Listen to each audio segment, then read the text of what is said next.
2010, the deep state had the Rockefeller Foundation script a plan to introduce martial law and a permanent method for total control of the citizenry.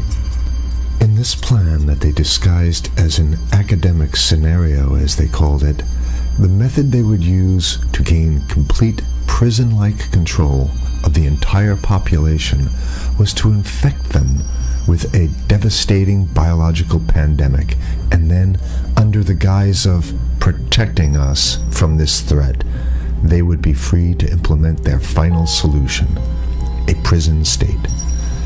The prison state that they need to keep their grip on power. As usual, the fascists disguise their crimes as helping us, and as is typical of this new type of fascism, they always make the claim that we the people are begging them to have more and more control over us. As you watch this video, remember that the deep state concocted this scheme in 2010 as a quote-unquote simulation of what is to come. The following is proof that the deep state is behind these viral pandemics. Absolutely positively, pandemics are now the tool of choice for the fascists, known as the deep state, and the private contractors that they contract these pandemics out to. For the deep state, to make an international pandemic isn't even a high-tech operation, it's a no-tech operation. It's easy. A simple vial of Ebola, SARS, MERS, Spanish flu, or coronavirus, or whatever they come up with in their secret bioweapons lab, is all they need to bring the world into their total control. The only thing you have to remember is if they can do it, they will do it, which means they already have done it. The ruling establishment has a lot of, they will stop at nothing to complete their toolkit of control, right? So one of the things that has been missing from the toolkit of total control has been quarantines and curfews, right? Mm-hmm. So now, welcome to the new world in America, where to get on a bus, to go through a subway station, if you think that the procedures at the TSA are onerous, right? Guess this is coming to a bus depot near you. It's a more invasive way, and the ruling class needs this because, let me say, if the ruling class ever saw wide-scale civil unrest, you'd see an Ebola outbreak in America right away. Okay, so this is, what you see is that Ebola is another tool in the toolbox of the ruling class to control. Yeah, to keep down absolutely, repression. positively, 100%. This is a tool. Right. Ebola doesn't just magically start spreading. And then we have this doctors that come back here. The white people, of course, live.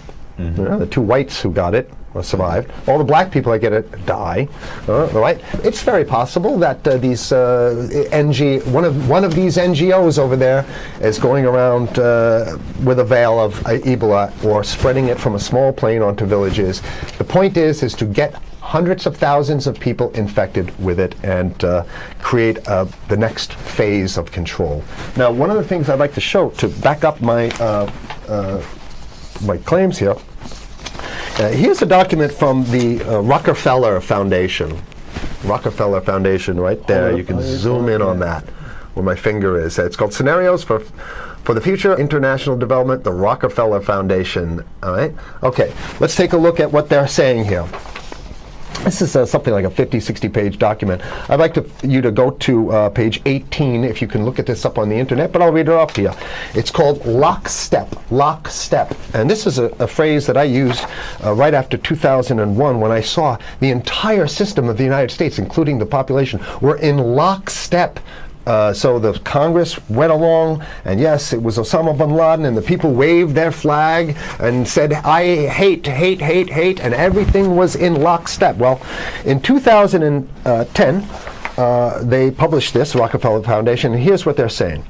They're saying that they call it a scenario. These are scenario narratives, and they speak about it in the past tense. So they put out this scenario, lockstep. A world of tighter, top-down government control and more authoritarian leadership with limited innovation and growing citizen pushback. Okay, I'll read a little bit of it. In 2012, the pandemic that the world had been anticipating for years, nobody was anticipating a pandemic, finally hit.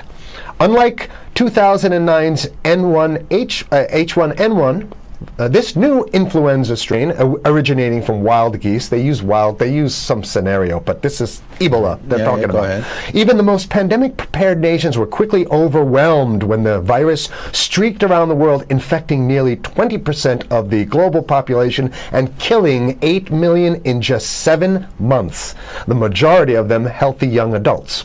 The pandemic also had a deadly effect on economies. You can see the agenda. Just naked, raw, naked control agenda written down, and it's anybody's guess how this becomes effectuated in real life. So whether this is written specifically as marching orders or whether people take it upon themselves in the intelligence networks to say, okay, well, this has been produced, so this is the plan here. But these narratives have to be written in advance because the intelligence agencies don't know how to do these narratives. They need help. So these think tanks, they come up with these like Rand Corporation, Rockefeller Foundation. These are think tanks of death. They're not the think tanks, they're not there to find great ways to help people. Right? Okay, the pandemic also had a deadly effect on economics. International mobility of both people and goods screeched to a halt. Which is what they want. They want a completely isolated world, right? Debilitating industries like tourism and breaking global supply chains. Well, of course they want tourism stopped because they're not in the tourism business, and they want you at home in your house in front of the TV. Then they got you because once you watch the TV, they own your soul. Even locally. Wait a second, we're on television. I mean commercial television, let's say. National. Even locally, normally bustling shops and offices sat empty for months. Okay, so I love how they talk about it in the past tense in 2010. Right? The pandemic blanketed the planet, though disproportionate numbers in Africa died. Southeast Asia and Central America, where the virus spread like wildfire. It sounds like the opening monologue of a disaster movie, right? Exactly. Now listen, here's the good stuff now. But even in developed countries, containment was a challenge. Now here's this one. I love this one. The United States' initial policy of strongly discouraging, in quotation marks, strongly discouraging citizens from flying proved deadly in its leniency. So they're saying, that... No, keep going. Okay, read it. Proved deadly in its leniency. So they should have been tougher, right? Accelerating the spread of the virus, not just within the United States, but across borders. However, a few countries did fare better. China in particular. The Chinese government's quick imposition and enforcement of mandatory quarantine for all citizens, as well as its instant and near hermetic sealing off of all borders, saved millions of lives, stopping the spread of virus far earlier than in other countries. So the message here is we have to look towards the Chinese, the oppressive totalitarian. Chinese regime as an example of what we need to be doing here. And of course, the ruling class here loves the Chinese regime because they have demonstrated to the ruling class the most efficient form of capitalism, which is authoritarian capitalism. So we have capitalism, but unfortunately we have this veil. I get it. We have this veil of democracy. This is very interesting. This is continue on. Okay. China's government was not the only one that took extreme measures to protect its citizens from risk and exposure. During the pandemic, national leaders around the world flexed their muscles, flexed their authority, and imposed airtight rules and restrictions. You can see the agenda. Go. Okay. From the mandatory wearing of face masks to body temperature checks at the entries to communal spaces like that's what's happening right now. Yeah, but soon it's going to be like body. It'll be at the subway. Yeah, is that what you're saying? We'll be going through this in the to get on buses and the subway, absolutely, things positively. like that. And what this means though is don't think about having a cigarette, a joint on you, or basically you can't.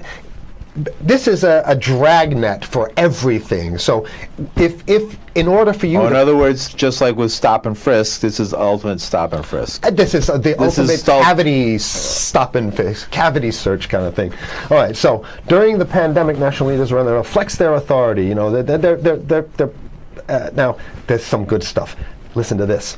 And even supermarkets, they want body checks at supermarkets, okay? So basically what they're saying is they're building a system where every move you make, you got to go through them. You can't get food. Well, how about if you go to the farmer's market? Right. Here's the good stuff now. I mean, it just keeps getting better. Even after the pandemic faded, this more authoritarian control and oversight of citizens and their activities stuck and even intensified. That's the whole point. So they're going to get rid of... Did that happen already with 9/11? Of course. 9/11 was how many, 14 years ago, and we still have all these draconian so rules. they're going to put the body cavity USA searches Patriot and all That's that right. stuff. So in order to get to a supermarket, you got to have a body cavity search, and then when there's no more Ebola, well, you know what? We kind of like this way because we have an complete infrastructure of a control grid. In order to protect themselves from the spread of increasingly global problems, from pandemics and national terrorism to environmental crisis and rising poverty, leaders around the world took a firmer grip on power. Well, what the hell would rising poverty have anything to do with imposing strict citizen controls with face masks? So they're very sloppy stuff here. At first, the notion of a more controlled world gained wide acceptance and approval. I'm sorry. Nobody likes this stuff. They're just saying it. No, I have to provide analysis. Only because we only have 5 minutes left, so that's Oh my God, okay. Citizens willingly gave up some of their sovereignty and their privacy to more paternalistic states in exchange for greater safety and stability. I mean, that's just a complete naked contradiction to the famous saying that if you think you're going to give up a little bit of security, I mean, if you're going to give up your freedom for security, you're going to get neither. That's the long-standing thing. And here what they're doing is they're not even ashamed or embarrassed to absolutely say the exact opposite. They're saying, yes, we all want to give up our privacy and sovereignty for more stability and security and stability. So you don't get that. When you give it up like that, you get the shaft. Can you show us the cover again of what you were just reading? One more time, and then I have two more documents. Right, this is what we were reading here, and just zoom in a little bit so folks can see it. He'll zoom in, don't worry, you can relax. And scenarios for the future of technology and international development. Okay, now I have two more documents. Keep it zoomed. We have the National Security Memorandum of December 10th, 1974. This is Henry Kissinger's brainchild. The National Security Memorandum number 200. You can look that up on your internet. I'll summarize it. He says that there's too many people, we got to get rid of the population. So to answer your question. From earlier. Yeah, he says, he used the word depopulation, which is different. Depopulation means killing people that already exist, and it's to get the minerals, because we need the minerals. And here's another one. The CDC has a patent on Ebola. They've patented it. Yeah? Right. So basically, if you want to get a cure for your Ebola, you got to go. It right up here, right? It says human Ebola virus species and compositions and methods thereof, and it's a patent. It's a patent. They patented the main strain plus something like 17 other strains of it. So they own it now, and I don't know how exactly you can own that, but apparently they've done the same thing. Yeah, I didn't think you could own a natural. Yeah, you can. I guess the main thing to finish off this show is this: that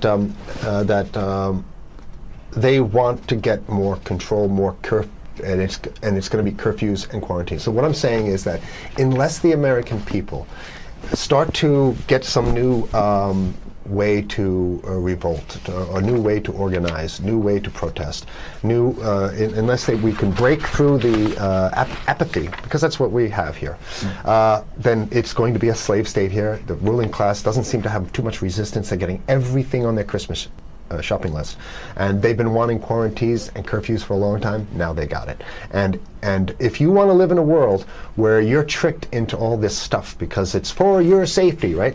And if you want to have a probe and make sure you got to check your pockets, make sure you don't have anything incriminating on you before you go out, and when you step out of your house, you want some police there to monitor and see what you're doing. If that's the world you want to live in, be apathetic, don't do anything. You're going to get that world very soon. It's coming your way, definitely. Mm-hmm. Yeah. So what should people do? What's the hope? You have 30 seconds. To wake up, learn about it, and go fight these bastards in Washington. They're easy to beat. If we can just organize, we can beat them. It's simple. They're weak, and there's so few of them.